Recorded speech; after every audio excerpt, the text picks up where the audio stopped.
Lancer son e-commerce sur le web n'est pas une chose facile. À l'image de n'importe quelle entreprise, il faut réussir à faire sa place et à se faire connaître pour générer les premiers euros. C'est pourquoi opter pour un marketing de niche peut être une alternative gagnante. La spécialisation est au cœur de n'importe quelle entreprise florissante, pérenne et évolutive. Se spécialiser ne signifie pas uniquement de connaître nos points forts, mais ça consiste aussi à comprendre ce que tes clients et la façon dont ton entreprise peut mieux les servir. Ton message doit résonner avec tes clients à un niveau personnel afin de les transformer en fans absolus qui vont promouvoir ta marque. Et c'est pourquoi j'ai invité aujourd'hui Leslie, une ancienne cliente qui a lancé son e-shop il y a 2 ans de maintenant pour nous partager un peu son expérience et comment elle a utilisé justement le marketing de niche pour se promouvoir et faire sa place sur le marché.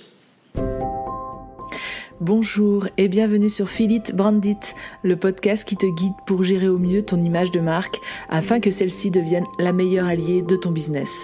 Je m'appelle Delphine et je suis designer de marque. Avec mes 15 années d'expérience, je me suis construite au fil des années pour enfin me lancer à 100% dans l'entrepreneuriat en 2019.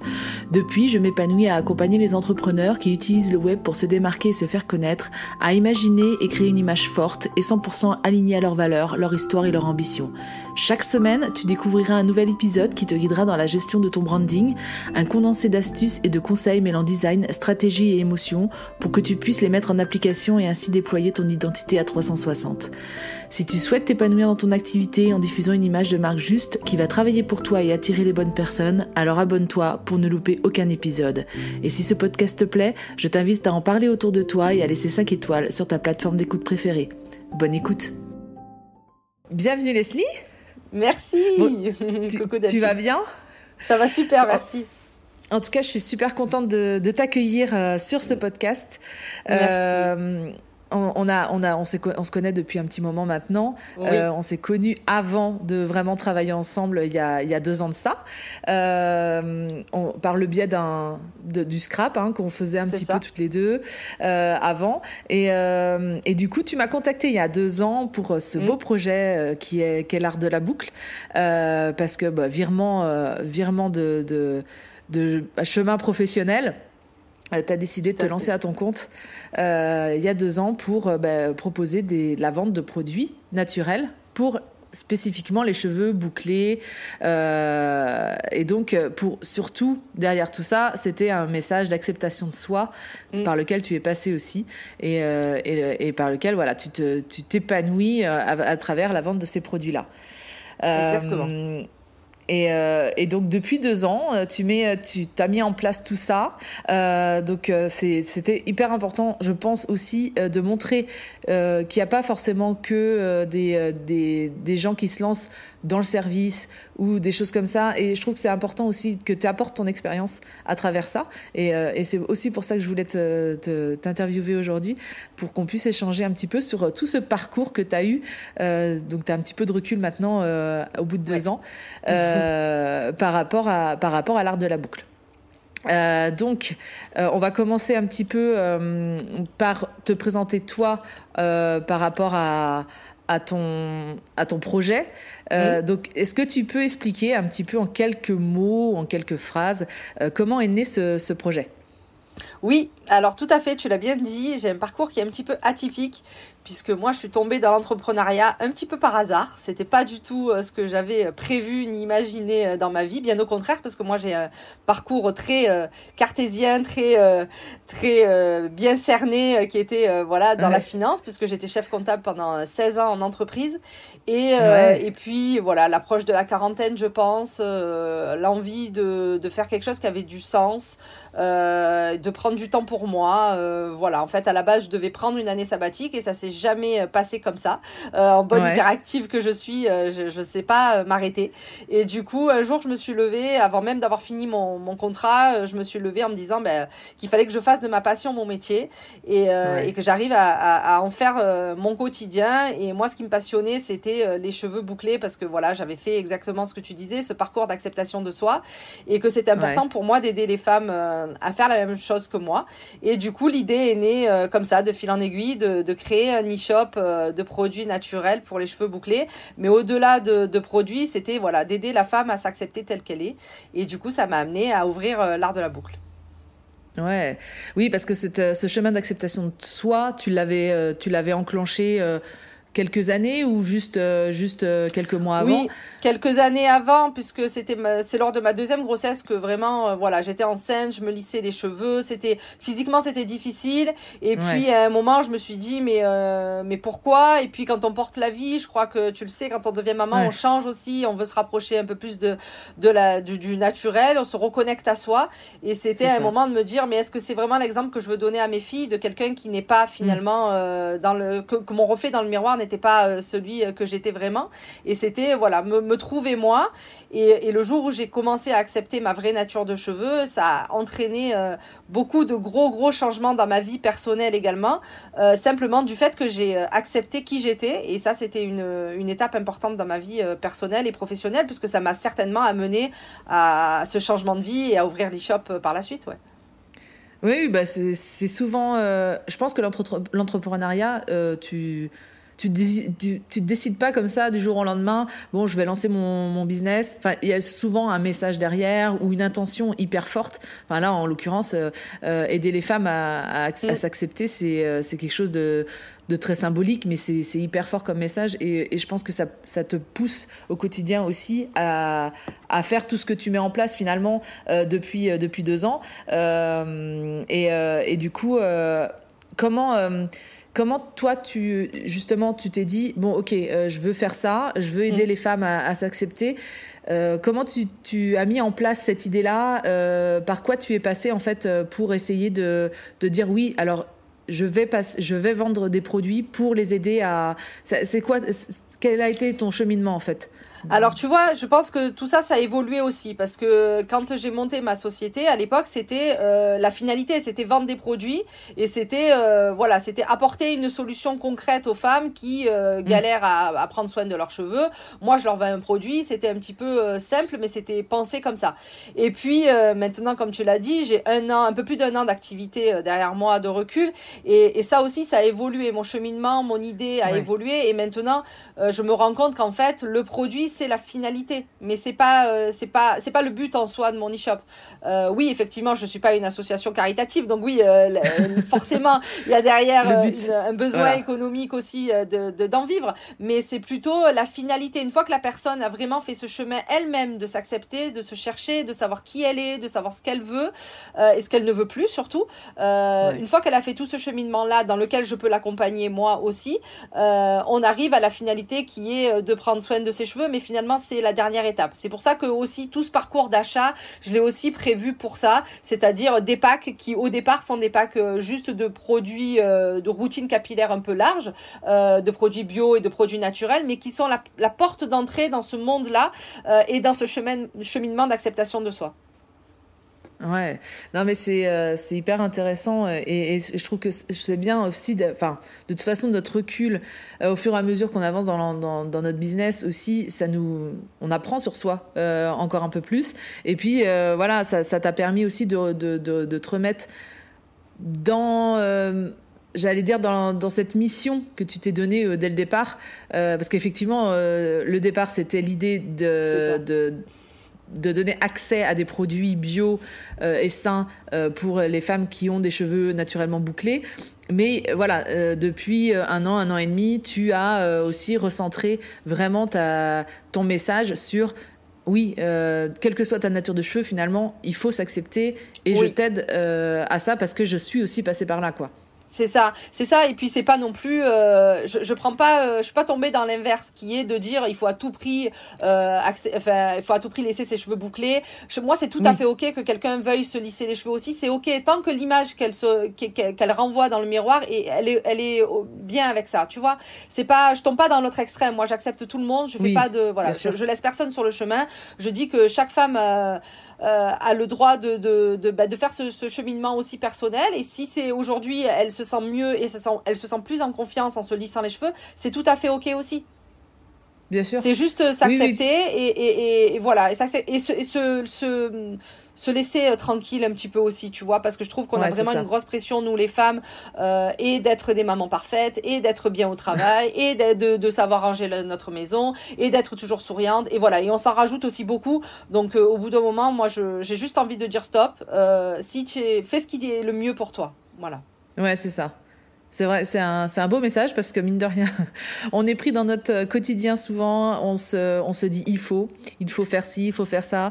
On a pas mal de surcharge mentale et qui s'accumulent et finalement, c'est vrai que nous-mêmes, on se laisse de côté la plupart du temps. On rentre dans une sorte de rituel quotidien. On se dit allez, bon, je me prépare comme ça et puis, mais au final, on oublie vraiment qui on veut être. Les moments pour soi, enfin donc je trouve que ça c'est hyper important d'avoir des personnes comme toi qui arrivent à justement à tirer entre guillemets le signal d'alarme en disant bon vous êtes des femmes avant tout et s'accepter ça passe aussi justement par le fait de laisser la nature telle qu'elle nous a été donnée quoi en fait. C'est ça, exactement. Et en termes de communication, oui. justement, ce travail de l'image, comment tu as, par quelle étape tu es passée justement pour arriver à transmettre tout ça, à transmettre cette image d'accompagnatrice en fait, de conseillère aussi par rapport aux produits naturels pour cheveux bouclés. Ça s'est fait un petit peu naturellement dans le sens où je suis toute seule. Alors c'est un avantage comme un inconvénient, mais je suis toute seule aujourd'hui à tout gérer et à m'occuper de tout donc au sein de mon e-shop. Donc autant la partie vraiment développement de l'e-commerce, gestion des commandes, etc. Mais aussi toute cette partie de communication, réseaux sociaux et voilà et visibilité. Donc c'est vrai que quel que soit le canal de communication dans lequel je vais trouver ma cliente ou mon prospect, ça sera moi derrière. Donc ça a l'avantage aussi que le vrai message qui passe derrière, c'est le mien, c'est moi. Donc du coup sur les réseaux sociaux, c'est moi, dans la newsletter, c'est moi, et du coup dans les mails aussi, c'est moi qui suis derrière et qui répond. Donc du coup mes valeurs personnelles sont aussi celles que je transmets dans mon entreprise. Donc c'est plus facile du coup de les transmettre quand c'est toi derrière qui écrit et qui communique vraiment avec les personnes. Donc je dirais que ça s'est fait naturellement. J'ai tâtonné aussi au début parce que quand on se retrouve devant Insta, on sait pas trop comment prendre les choses, quoi dire, comment parler, et puis ça se fait naturellement. Petit à petit, on prend confiance aussi, on commence à avoir des retours, ça nous pousse à continuer, et puis de fil en aiguille, on arrive à créer des liens aussi avec son audience, et puis ça nous fait plaisir après d'aller communiquer. Ouais, tout à fait. Et c'est vrai que tu as, on va dire que tu as mis aussi tous les atouts de ton côté dans le sens où tu as directement travaillé aussi l'aspect visuel de ta marque. Bon, avec un e-shop, c'est un petit peu obligatoire dans le sens où effectivement, il faut renvoyer quand même une image assez professionnelle. Donc effectivement, tu as travaillé directement ce branding général qu'est ta marque autour du site en lui-même, mais aussi décliné après sur les réseaux sociaux. Et par rapport à tout ce travail-là de mise en place de communication, qu'est-ce que tu as trouvé difficile à faire ou à gérer ? Ce que j'ai trouvé difficile, c'était de trouver le ton et de trouver aussi qu'est-ce que j'allais transmettre, comment j'allais communiquer, parce que c'est vrai qu'au départ, oui, je pense que c'est essentiel effectivement d'avoir ce cadre-là du logo, du branding, de son identité visuelle. Ça pose déjà les bases et ça te permet aussi de savoir sur quels critères tu vas communiquer, et ça c'est important d'avoir ce socle-là. Mais une fois que ça tu l'as, qu'est-ce que tu en fais? C'est là que ça commence à se compliquer, et c'est vrai que j'ai eu du mal aussi à trouver le ton, comment. C'est vrai qu'on se fait aussi polluer par ce qu'on voit sur les réseaux, parce que font les autres, et du coup on a du mal nous à trouver notre voix et comment on va s'exprimer. Donc ça c'est vrai que ça prend du temps aussi, il faut tâtonner, et puis à un moment il faut aussi se faire confiance et se dire que finalement on attire à soi les personnes qui nous ressemblent. Donc pas vouloir plaire à tout prix, mais rester fidèle à soi-même et à ses valeurs, et puis ça arrive naturellement. Ouais, ben c'est un message que je prône tout le temps, c'est-à-dire que effectivement, en restant soi-même au maximum. Alors c'est vrai que c'est pas facile, comme tu le dis, parce que nous-mêmes on consomme aussi du contenu, on regarde ce qui se fait, on essaye de rester dans la tendance, mais du coup on est pollué par tout ça, et c'est pas, voilà, on aurait tendance des fois à se dire ah ouais, ça réussit bien chez l'un, ça réussit bien chez l'autre, est-ce que je devrais pas essayer telle ou telle manière de communiquer? Et au final, on s'oublie facilement, on peut s'oublier en tout cas facilement à consommer tout ça là à droite à gauche. Donc effectivement, juste se recentrer sur soi et puis rester fidèle à ce que le message que tu as envie de faire passer, à qui tu veux t'adresser. Et c'est vrai que c'est un petit peu compliqué au début en tout cas de trouver cette façon de communiquer. Et du coup, oui, tu veux rajouter quelque chose? Oui, je voulais te dire que en fait, je pense qu'au départ aussi, j'avais des valeurs très fortes. Je savais déjà là où je voulais vraiment être appuyée, c'était le service client, la relation avec mon audience aussi. Ça, c'était quelque chose que j'avais vraiment à cœur parce que étant moi-même cliente sur Internet, je savais que c'était très important et moi, j'attachais beaucoup d'importance à tout ça, au service client, au message que tu envoies, à la réponse que tu envoies. Donc ça, c'était vraiment le service client, l'attention portée aux prospects ou aux clients. C'était vraiment quelque chose que j'avais moi à cœur de vraiment bien faire. Et je suis contente et satisfaite aujourd'hui parce que tous les retours que j'ai, c'est ça, c'est le fait que je sois disponible, que je réponde aux messages, que voilà, je réponds à tous les messages que je reçois, autant les mails que les MP. Des fois, c'est chronophage et ça prend beaucoup de temps, mais d'un autre côté, c'est vraiment une attention particulière que je voulais porter. Et ça, je pense aussi définir aussi des traceurs au départ, se dire voilà, sur quoi je veux vraiment être bonne ou sur quoi je veux vraiment me challenger. Oui. Et ça aide aussi à donner un cap et à se dire là je veux vraiment réussir parce que ça me tient à cœur. Et ça aussi, ça t'aide aussi au quotidien après quand tu commences à avoir des bons retours et que tu vois que le travail que tu fais ça fonctionne, ça te porte aussi. Ouais, ça nourrit et ça te conforte aussi dans ce choix que tu as fait, dans cette direction que tu as pris. Donc effectivement, comme tu dis, mettre vraiment l'accent sur ce que tu as envie d'avoir en retour. Et effectivement, ça peut t'aider dès le départ à axer au moins tes actions, tes premières actions. Et du coup, avec le recul que tu as, déjà 1 an et demi, est-ce qu'il y a des choses est-ce que tu ferais de la même manière ou est-ce que il y a des choses que tu changerais dans ta manière de communiquer justement ou de mettre en place ces actions? Alors honnêtement, oui, il y a des choses que je changerais. Je pense que j'oserais plus être moi-même dès le départ. Je pense que parce que je pense que tu vois, j'ai réalisé qu'en fait à un moment j'étais plus alignée avec ce que je faisais sur Instagram, que je postais pour poster, que j'étais là pour être là, mais qu'en fait le message que je véhiculais c'était pas moi, c'était pas qui j'étais en fait dans la vraie vie. Donc j'ai essayé de prendre ce virage là et d'être beaucoup plus tranchée, plus tranchante, oser vraiment donner le fond de ma pensée, quitte à être plus clivante, mais à un moment je me suis dit c'est soit je suis entière dans ce que je fais et aussi dans ma communication, soit je passe à côté. En fait, j'ai toujours l'impression d'être à côté en fait, d'être en marge, de faire les choses bien lisses, propres, mais finalement de pas être moi. Et je pense que ça c'est important aussi de le savoir pour garder la motivation sur la longueur, parce que c'est un marathon et c'est pas un sprint et il faut tenir, et pour tenir il faut être aligné et il faut aussi s'amuser dans ce qu'on fait. Et le problème c'est qu'à un moment comme tu le disais tout à l'heure, on rentre dans une routine où on poste parce qu'il faut poster, où on est là parce qu'il faut être là, où on sourit sur un story parce qu'il faut sourire. Et finalement, j'ai insufflé beaucoup plus de ça, de moments où ça allait pas, en parler aussi, dire il y a des jours où ça va pas, il y a des jours où tu as des problèmes, t'as pas envie, ça arrive aussi. Je pense que on est aussi beaucoup pollué parce qu'on voit sur les réseaux où c'est un peu la vie rêvée, tout le monde réussit, tout le monde va bien, la famille parfaite, et ça on sait que c'est pas la vie. Donc c'est important aussi d'être honnête et de partager les bons comme les mauvais moments. Et d'ailleurs, tu sais, il y a un post qui a bien performé chez moi, qui est un post qui m'est venu comme ça, du coup spontanément, et justement c'est ce virage-là que j'avais commencé à entreprendre.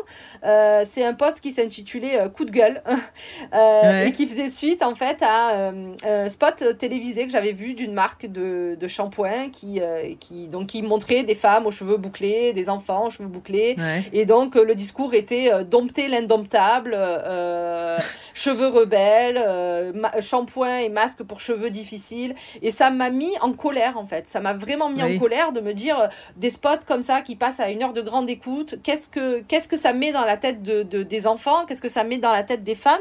Et du coup, j'ai écrit ce post comme ça, sous l'émotion, sous la colère. Et c'est un post qui a super bien performé parce qu'en fait, j'ai été moi-même et j'ai mis beaucoup de sentiments aussi là-dedans. Donc ça prouve que voilà, c'est ça aussi qui fait la différence, c'est la sincérité aussi et ce qu'on met vraiment de soi dans notre communication. Ouais. Non, mais c'est vrai que c'est important que tu le dises parce que on a cette par pudeur des fois, je sais pas, on essaye de se donner une bonne image, puis même pour nourrir notre ego, je sais pas pourquoi on le fait, parce que c'est vrai qu'on le fait aussi un peu spontanément sans trop réfléchir, parce qu'au début on n'ose pas, parce qu'on se dit faut pas trop non plus que j'affirme mes choix tout de suite, sinon tout le monde va me fuir. C'est vrai qu'au début on essaye d'instaurer aussi un climat de confiance, donc voilà, on essaye de tout lisser, de tout arrondir, mais effectivement, de toute façon les posts comme ça et les posts où il y a beaucoup d'émotions, et c'est pour ça que je mets l'accent souvent dessus, parce que quand il y a de l'émotion, il y a de l'authenticité forcément, et du coup voilà, les gens ils sentent que c'est un message du cœur et que c'est vraiment là clairement t'as réagi sur l'instinct, t'as fait ton post spontanément, et clairement c'est un de ceux qui marche le mieux. Et je pense que sur les réseaux il y a pas de 10 000 non plus choses à essayer, c'est simplement essayer de disperser un petit peu des bouts de nous à travers nos messages pour que voilà ça fasse sens de l'autre côté. Et je pense que c'est ça qui aussi nourrit ton image en fait. C'est ça. Et du coup, ne pas s'attarder aussi à se cacher, tu sais, derrière le post avec le graphisme parfait, les couleurs parfaites, les typos parfaites. Tu pourras avoir tous les beaux posts, les superbes posts magnifiques. Si l'intérieur est vide et creux, ou le message est creux, ça n'aura pas de portée. Donc des fois, c'est vrai qu'on va procrastiner, ou on va chercher, on va titiller pour avoir le post avec les super belles couleurs qui vont bien ensemble. Mais finalement, tu vois, un post comme ça, dans l'émotion, sans trop réfléchir, il a beaucoup plus performé qu'un post ou un carrousel que j'aurais fait, que j'aurais mis 2 heures à faire, tu vois. Donc au bout d'un moment, je dis pas qu'il faut faire que ça, mais je dis qu'il faut pas s'interdire en tout cas de le faire. Oui, tout à fait. Non, mais c'est vrai que chercher le côté parfait aussi dans la mise en forme peut effectivement te faire sortir de la route entre guillemets par rapport au message que tu caches derrière. Et c'est vraiment le contenu qui va séduire, c'est pas forcément la forme. Alors la forme, ça rajoute un plus, c'est comme le packaging, tu vois, ça rend joli, mais effectivement, et je pense qu'il y a beaucoup de gens aussi qui perdent ce temps, et t'as raison de le dire, par rapport à cette mise en forme. C'est pour ça que j'essaye d'aider les gens à aller plus vite dans cette partie-là, parce que des fois c'est vrai qu'on perd ce temps-là, mais qui est monstre quand on le met bout à bout. Moi la première, c'est vrai que des fois je m'attarde sur des détails alors que ça n'a pas d'importance au final, ces détails-là, c'est que pour moi, c'est vraiment c'est des détails que les autres ne verront pas, mais c'est vrai que l'important c'est vraiment le message et la façon dont tu vas le dire, le faire passer, qui est le plus important, et sur lequel on doit garder notre focus, quoi. Et du coup, comment tu gères actuellement, comment tu t'organises justement pour gérer tous ces aspects-là de ton e-shop, parce que effectivement, entre les SAV, la gestion des commandes, les réseaux sociaux, tu disais que tu étais toute seule encore en ce moment à gérer tout ça. Comment tu t'organises justement pour être sur tous les fronts finalement? Je jongle. Je jongle. Je dirais pas que je suis pas un modèle d'organisation. J'ai essayé de faire plein de choses, de mettre en place plein de choses. J'ai du mal parce que tu le sais, dans la vie de maman, et surtout là avec la pandémie qu'on a vécue, t'as beau faire planifier tout ce que tu veux, voilà. Moi j'ai 2 enfants en bas âge, donc c'est compliqué de prévoir quoi que ce soit. Donc c'est au jour le jour. Donc j'essaye au moins de prévoir mes posts, de faire mon calendrier édito à l'avance. Ça déjà, ça m'aide beaucoup. De le faire en début de mois pour le mois entier, donc au moins j'ai les idées de posts et je sais ce que je vais faire. J'essaye de préparer mes posts à l'avance aussi, au moins d'avoir une semaine d'avance, mais là j'y suis plus trop, mais voilà. Parce que sinon si tu fais ça au jour le jour, c'est trop compliqué, ça te prend trop de temps, donc ça c'est difficile. J'ai délégué par contre maintenant la rédaction des articles de blog, et ça c'est un gros soulagement parce que ça me prenait aussi beaucoup de temps. J'ai quelqu'un aussi qui s'occupe de Pinterest maintenant, j'ai délégué aussi cette partie partie-là, parce que au bout d'un moment, il faut aussi, je pense que on a toutes le syndrome de la superwoman, celle qui sait tout faire, qui veut tout faire et qui veut y arriver, pas par orgueil ni par fierté, pas parce que, enfin moi de mon côté, c'était pas pour me dire les autres n'y arriveront pas aussi bien que moi, c'est pas ça. C'est juste que t'as la tête dans le guidon et que t'as pas le temps. Te dire s'il faut que je me pose pour former quelqu'un ou pour déléguer, déjà ça me prend du temps. Et en fait, j'ai pas de temps à perdre. Donc du coup, je préfère faire les choses que m'arrêter et prendre le temps de faire à quelqu'un d'autre. Alors c'est débile parce qu'à la fin, tu perds du temps, mais c'est que t'as pas le temps. Voilà, c'est tout de suite une question de temps. Ouais. C'est ça. Non, mais donc, on s'arrête pas, pris dans le rush.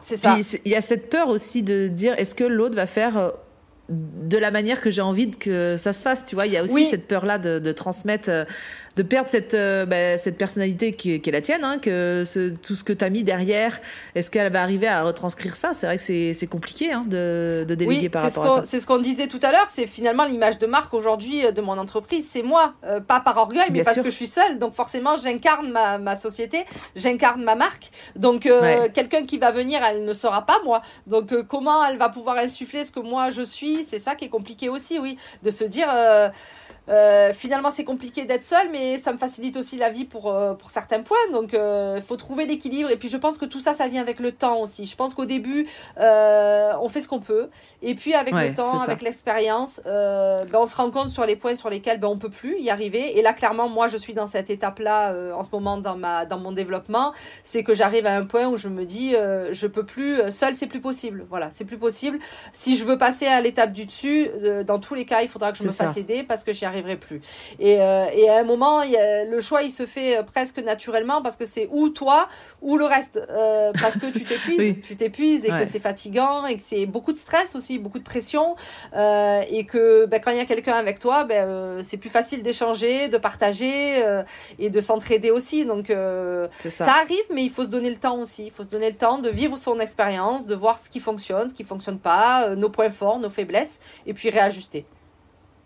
Oui, et puis même si on prend pas le bon prestataire, ça arrive aussi. Il y a toujours moyen de réajuster, sans cesse. En fait, c'est vrai qu'on se met des barrières par rapport à ce choix-là, peut-être de délégation, mais au final, rien n'est figé, et c'est vrai qu'on apprend de toute façon des expériences qu'on peut faire. Mais c'est vrai que c'est hyper important de garder le contrôle entre guillemets sur ça, mais aussi d'être visionnaire dans les années à venir, en se disant mais si j'investis pas là maintenant, ma marque elle va jamais évoluer en fait. Donc c'est vrai que après faut se sentir prêt, mais est-ce que on se sent vraiment prêt à un moment donné? Je suis pas sûre. Jamais. Je suis pas sûre.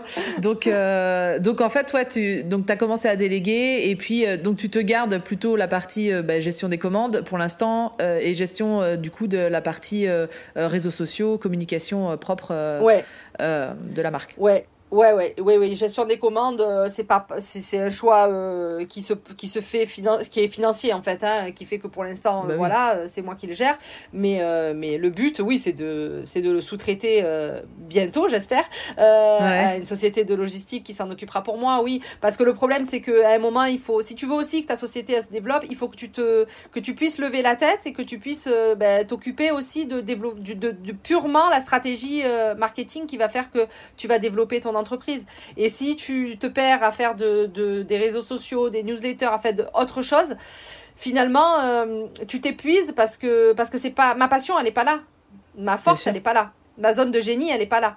Donc à un moment à faire aussi de ton quotidien quelque chose qui n'est pas ton cœur de métier, tu prends le risque aussi de perdre ta motivation, et ça c'est dommage, et de te décourager finalement donc c'est dommage. Ouais, c'est ça. Et c'est vrai que on peut être pris dans un rythme justement il faut que je sois visible, il faut que je publie, il faut que je transmette ce que je sais, mais effectivement recentrer sur ta zone de génie, comme tu disais si bien, de recentrer les choses et de se dire non mais attends, le vrai truc c'est que je veux aller là, et en fait là je prends un chemin certes confortable entre guillemets, mais c'est pas la finalité en fait. Donc il faut axer ces actions là-dessus, et c'est vrai que c'est bien de refaire de temps en temps ce point-là, de se dire stop, là à ce moment-là je vais dans cette direction, mais est-ce que c'est bien la bonne? Et c'est chouette de voir toute l'évolution. Moi, je t'ai suivi depuis le début quand même, de voir toute cette évolution, puis tout ce que tu as pu mettre en place et toutes les idées qui te viennent et toutes les envies que tu as aussi à suivre. Donc c'est super chouette de voir tout ça. Et justement, on parlait de transmettre et du fait que justement tu sois toute seule derrière cette entreprise. Oui. Donc comment t'as fait cette transition avec ces personnes-là, en termes, donc pour le blog, Pinterest c'est un petit peu à part, mais notamment pour le blog, comment tu as réussi à lui expliquer justement, comment t'as injecté un peu de toi pour lui expliquer un peu toutes tes intentions et tout ça? Ben écoute, je pense que je sais pas si je suis une bonne cliente quand même, parce que je suis très très carrée, tu le sais, hein, tu le sais parce qu'on a travaillé ensemble.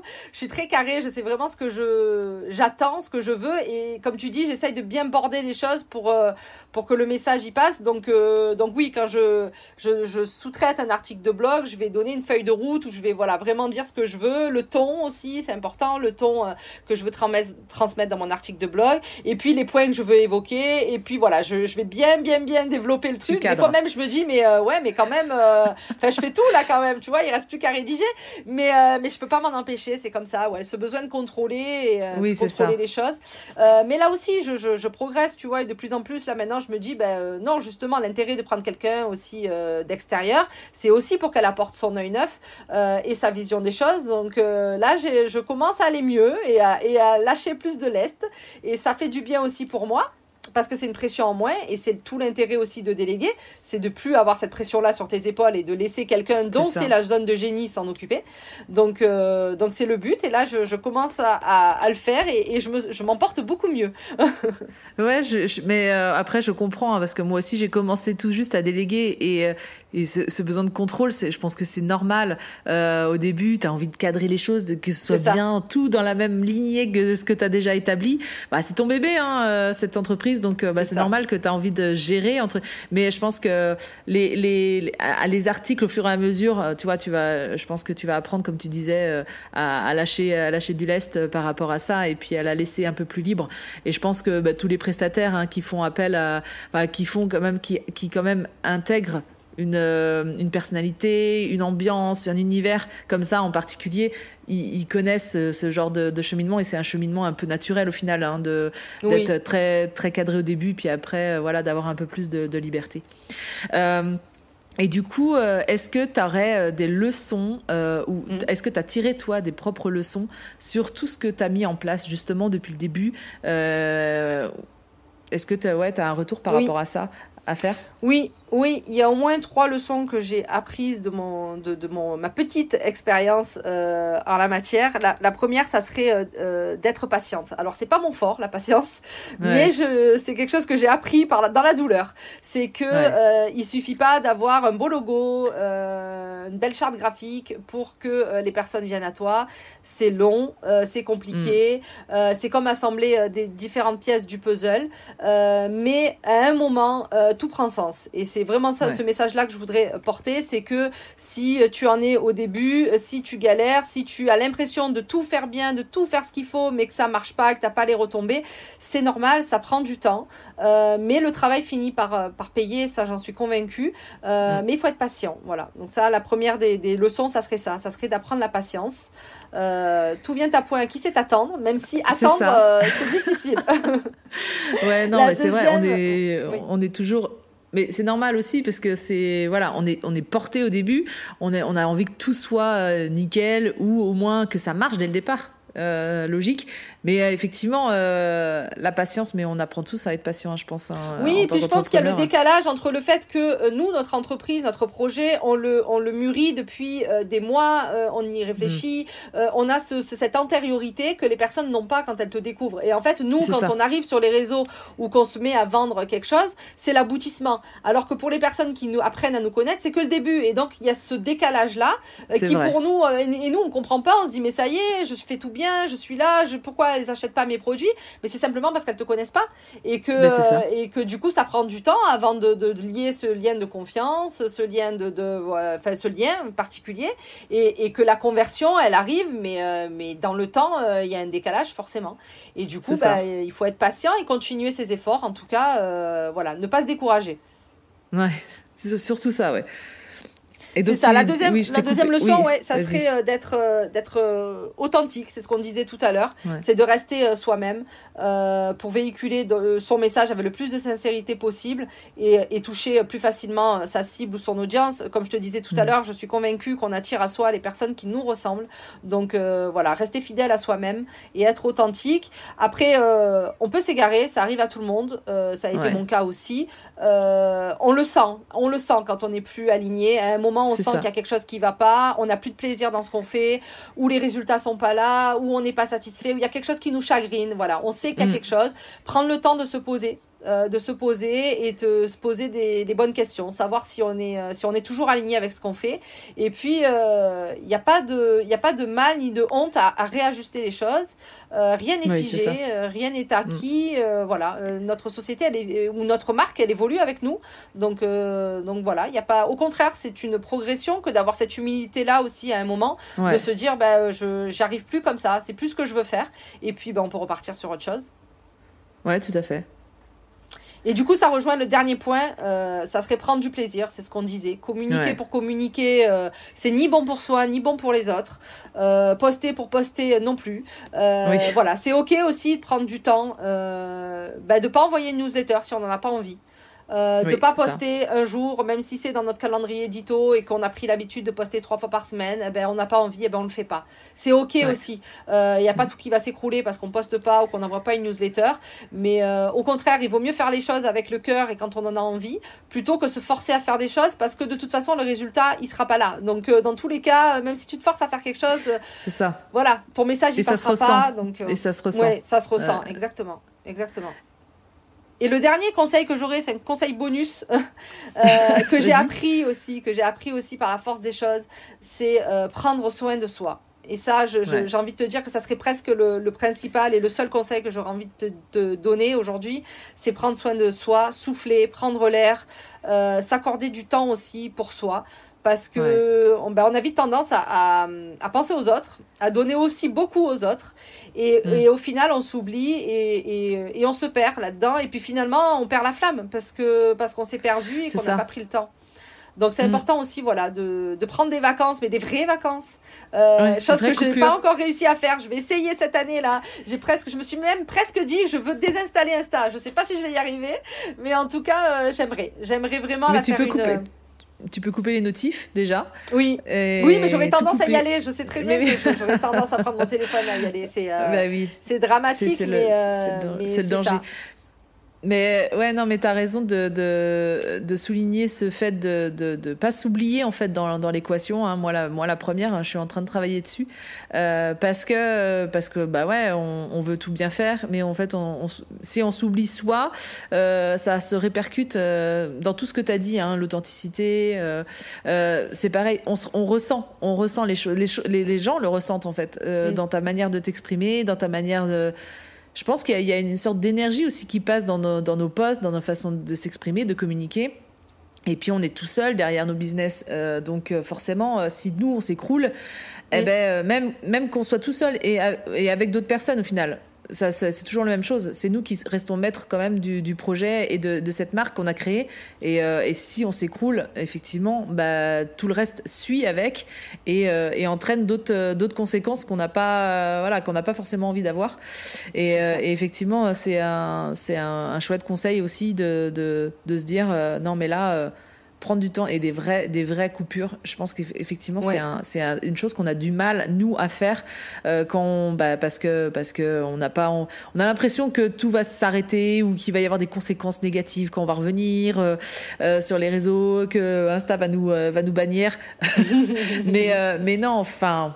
Peut-être, mais c'est pas grave en fait. Il y a peut-être des conséquences un peu négatives au début, mais au final, tu vas revenir tellement boosté et tellement pleine de belle énergie que voilà, ça va ça va aussi relancer la machine et les gens seront là aussi derrière pour y répondre, quoi. Donc oui, et c'est souvent dans ces moments-là, en plus de coupure où vraiment tu déconnectes, que les idées viennent à toi, les aussi. idées de développement pour ton business, les nouveaux projets, les nouvelles choses à mettre en place. Ça vient à ce moment-là où ton cerveau en fait est en pause et voilà, se déconnecte. Et à ce moment-là, tu gagnes en créativité, en idées, et c'est important aussi d'avoir ces moments-là justement de calme pour repartir sur de nouveaux projets à la rentrée ou après les vacances. Ouais, c'est important.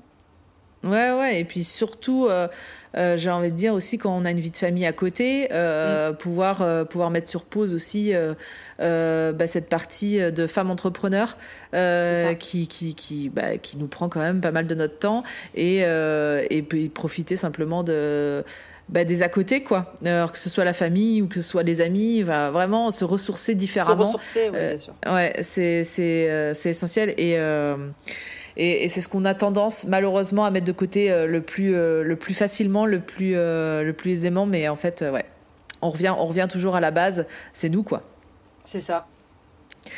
Ok, écoute, merci pour tout cet échange. Est-ce que tu aurais des actualités ou nous dire simplement où on peut te contacter si jamais ceux qui nous écoutent voudraient te contacter?